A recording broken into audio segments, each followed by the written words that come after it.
What's going on, guys?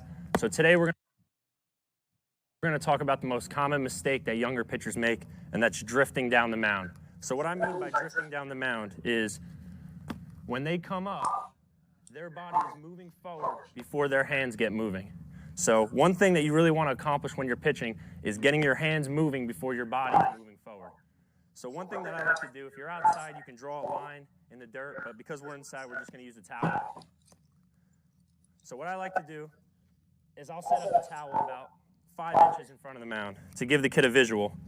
So what I'll tell him is when you come set and you lift your leg up, I want you to get your hands moving before your body passes that towel. So a lot of times kids are going to come up, their first movement's going to be this, and their hands are going to get going. So ultimately what this drill does is get you in that power position of being right here when you're getting ready to deliver the ball.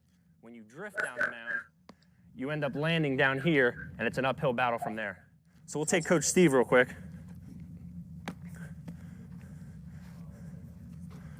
So what Coach Steve's going to do real quick here, now you can do it with a towel in your hand or a ball. He's going to come up, he's going to separate his hands behind the towel, and then he's going to go forward. Now he's going to do that 3 or 4 times. Once he feels comfortable with that, I'm going to pull the towel away. Now I'm going to come behind him and I'm going to put my hand in front of him. I'm going to say, do not touch my hand do not go forward until I move my hand. So now, initially it's going to feel a little awkward for the kid because he feels like he's stopping. So really preach, don't stop the mechanics, keep going, but just trust yourself behind the rubber. So once that's over with, the last thing that you can do is you can tell him to have a normal delivery, and you can take your iPhone out, whatever you have, and video him from the side.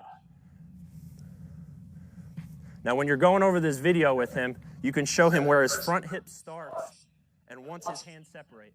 Ideally, you want that front hip to be at the same spot once your hands are separating. If you see your player start to drift forward, it's a good visual for the player to look at the video and understand, okay, I really am drifting forward.